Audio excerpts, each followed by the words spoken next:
¿Qué es la estructura comunicacional? ¿En qué me sirve conocer sobre ella?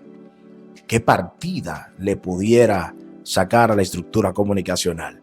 Mis amigos, hola, un abrazo, sean todos bienvenidos. Ustedes saben que acá nosotros abordamos diferentes temas y este es el que compete en el día de hoy. Quédense ahí.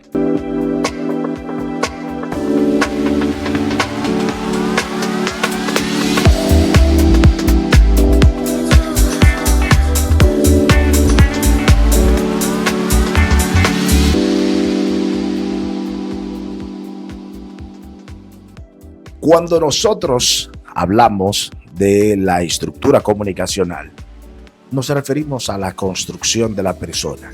No estamos hablando de la estructura de la comunicación, sino la estructura comunicacional de la persona. La construcción en materia de comunicación de esa persona. Cómo esa persona se comunica con el otro y de qué forma lo hace. Eso es lo importante. Y ahí, ya sea que usted esté en la parte de la consultoría política, la comunicación política, que se dedique a la estrategia en comunicación política, sea un comunicador, un periodista, un locutor o simplemente un hablante. ¿Para qué le sirve esto? En la materia profesional de la locución, lo primero que yo aprendí es que una persona se toma entre 3, 4 a 5 años a reconocerse, reconocer su voz, reconocerse como profesional. Y en la medida en la que usted se graba y se escucha, ahí usted se va enterando en realidad cómo usted se expresa. Pero no solamente la estructura comunicacional depende de las palabras habladas, de la emisión de sonido, no. Estamos hablando de la construcción de la persona. La forma de caminar, la forma de hablar, los ademanes, los gestos, las muletillas que han sido tan criticadas. Las muletillas, lo que pasa es que cansan a veces, pero hay personas que hasta las muletillas le quedan bien y es una manera, un elemento diferenciador o de identificación de esa persona.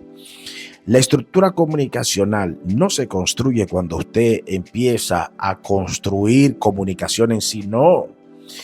Esto viene desde niño, la forma. Fíjense algo. Fíjense que las personas que son de baja estatura por lo regular desarrollan una voz fuerte. ¿Por qué es esto? Esto tiene una razón de ser y esto forma parte de su estructura, de cómo esta persona ha sido construido y de por qué esa persona se comunica así. Fíjese que no tiene el mismo carácter ni la misma forma de comunicarse. Cuando hablamos de los hijos, si usted tiene 5 o tiene 3, ni la misma forma de comunicarse. Cuando hablamos de los hijos, si usted tiene 5 o tiene 3, el primero y el último no se comunican de la misma manera. Muchas veces los últimos tienen que luchar tanto que desarrollan ciertas habilidades y ciertas agresividades que usted, ¿sí o no? Yo sé que usted está corroborando conmigo. ¿Por qué?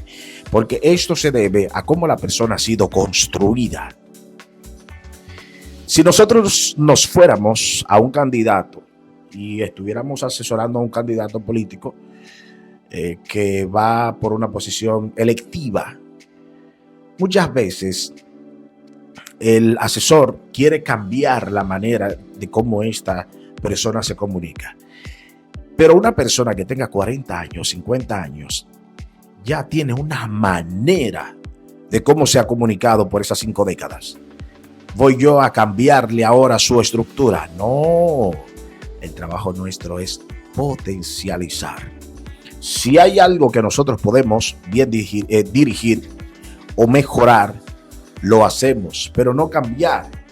¿Han escuchado ustedes? Y con esto van a seguir corroborando conmigo. Cuando dicen, pero ven acá, ahora fulano como que es otra persona. Una cosa es cuando yo lo veo en persona y otra cosa es cuando se comunica por la televisión. Cambia. Entonces, ¿te gusta más la persona en presencia que la persona por otro medio, porque ha hecho un cambio, ha hecho una modificación, si no es permanente, porque también es válido que usted haga un cambio permanente en busca de esa mejoría. Eso es validísimo. Notarán ustedes que hay personas que hablan rápida, son rápidos al hablar, argumentan palabras con cierta...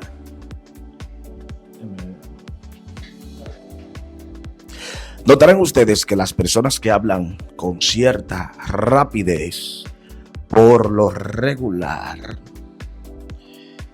son muy energéticas. Eso forma parte de su estructura, de cómo han sido compuestos, de cómo han sido estructurados. A veces desacelerar una persona así no es cosa sencilla. De la misma manera, aquellos que hablan despacio o los que hablan bajito. Entonces, pensará usted en ese amigo que dice, pero ¿por qué fulano habla bajito? ¿O por qué fulanita tiene tanto ceseo? O porque les dije que no solamente depende del habla, de la emisión de sonido, de la palabra hablada. Notarán ustedes que sin ver hablar o escuchar a una persona, logran identificar por el caminar, por esa emisión de estímulo, le envió una señal a su cerebro, dejándole saber que esa persona de manera particular se mueve así. O algunas personas que pudieran tener un tongoneo, o alguna persona que pudiera tener hasta una prótesis. Usted puede identificar, o fíjese algo. Cuando nosotros hablamos de la neurociencia a nivel de comunicación, nos habla sobre la pisada de la mujer y del hombre. Pero sobre todo enmarca dos cosas: el nivel del taco de la mujer y la pisada. Usted puede saber la seguridad con la que tiene esa persona. El corte de pelo le deja saber cuando la persona hace un cambio. ¿Qué está pasando en su vida? Esa persona no le ha dicho nada. Esa persona no le ha dicho nada. Entonces, cuando usted conoce la estructura comunicacional, la persona no tiene que decirle nada y usted la va leyendo. Aunque usted no sea un estratega en comunicación. Si usted ve, se lo pongo, le voy a poner ejemplos prácticos. Una mujer que usted conoce a sus hijos, a su esposo. La conoce, ve que tiene pelo largo y al otro día o la deja de ver un mes y luego la ve con un corte de pelo cortitico por acá y de color rojo.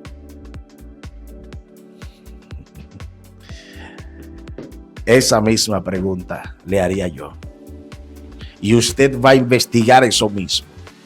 ¿Por qué?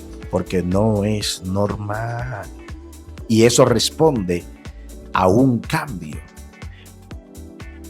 Vamos a devolvernos ya, porque no lo quiero solamente enmarcar desde el ámbito profesional, desde elección, no lo quiero solamente enmarcar desde ese punto. Lo quiero enmarcar también desde tú como persona que no te dedicas a la asesoría en materia de comunicación. Si tú te grabases ahora mismo y te escuchas, y lo primero que va a pasar, que si lo haces por primera vez, vas a decir, oh, y esa es mi voz. A todos nos pasa eso. Porque nosotros cuando hablamos nos escuchamos más de adentro, más de esa caja de resonancia, que de adentro hacia afuera. Nosotros tenemos estos dos monitores de oído porque si no tuviéramos nosotros un desequilibrio de la realidad y de nuestro espectro.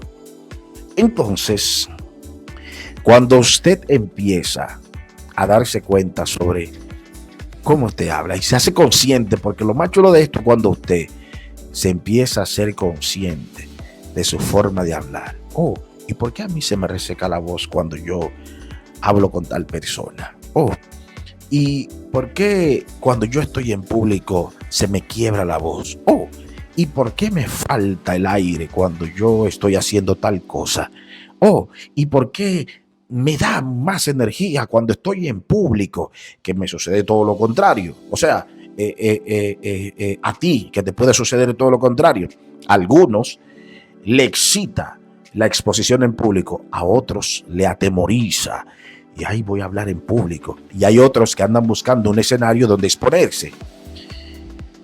Todo esto va a responder a cómo usted fue criado en la niñez, en su adolescencia y en su etapa adulta, si usted hizo algún cambio. Obviamente también responde a la capacitación, responde al desarrollo que usted haya tenido, pero sobre todo a la forma consciente de ese ser humano, de que cada día se preste atención, porque nosotros tenemos miedo de hablar con nosotros mismos y tenemos miedo de mirarnos al espejo y decir, yo soy así, esta es mi forma y este soy yo. Nosotros tenemos ese temor, y es por eso que cuando alguien nos dice, nos infiere una palabra que para esa persona es ofensiva, va a depender de usted cómo usted se acepte.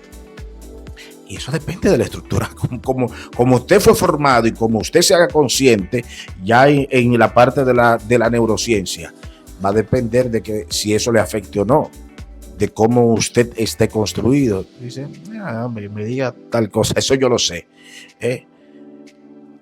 Pues, mis queridos amigos, si ustedes todavía quieren seguir ampliando, porque realmente, déjenme cerrarle con esto.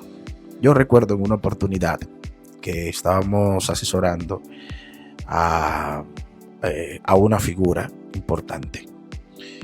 Y la persona me dijo que ella no sentía temor en público. En nuestra labor como relacionista público, toca a veces hacer acompañamiento a esas importantes figuras para poder orientarle y darle el soporte del lugar cuando ellos tienen que hacer acto de presencia en un evento, y también para uno ayudar a canalizar la energía o ayudarlo a drenar la energía fruto de un evento que pasó obviamente, si pasó es en el pasado, pero que pasó en alguna etapa de la vida, y que cuando la persona se va a exponer le sobreviene al presente, y eso puede paralizar a la persona. Y hay que contar con esas herramientas primero para saber, para identificar. Yo siempre hago un escaneo de la persona para saber qué pasa. Bueno, y si hay cosas que te surgen en el momento, tienes que tener habilidades para cómo tú drenar a la persona, calmarla, porque hay personas que se paralizan por completo y no emiten ni una palabra. Bueno, la persona me dijo que los públicos no le atemorizan. Bueno, estuvimos en un lugar muy importante y era un público reducido, porque era un público VIP realmente.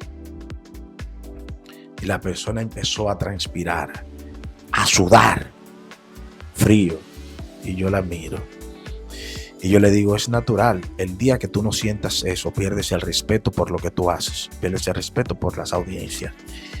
Y me tocó aplicar un ejercicio para drenar la energía, el exceso de energía que nosotros producimos fruto de un evento, de una incertidumbre que te está pasando por el cerebro, que en realidad no existe la posibilidad de que eso suceda. Eso aconteció, pero al cerebro se le envió un estímulo y trajo de sus archivos esa información ahí ahora, y la tiene aquí en el cerebro, y piensa que esto le va a pasar, y pasan tantas cosas, uno se juzga, se predispone. Bueno, pues déjeme decirle, tocó hacerle una de las prácticas de drenaje para drenar y quitar todo ese estrés. Y la persona terminó haciendo una buena exposición de lo que le correspondía en ese momento. No hay nadie que sea totalmente frío y que en ningún momento exprese ningún estímulo ante los públicos. Puede contenerse, puede llegar a controlar muy bien sus emociones, pero el ser humano tiene emociones que en algún momento van a aflorar. Mis amigos, yo les invito a que den sus comentarios. Si algo no entendieron, si entendieron, si quieren aportar, si quieren sumar, lo pueden hacer. Un abrazo y muchas bendiciones para cada uno de ustedes.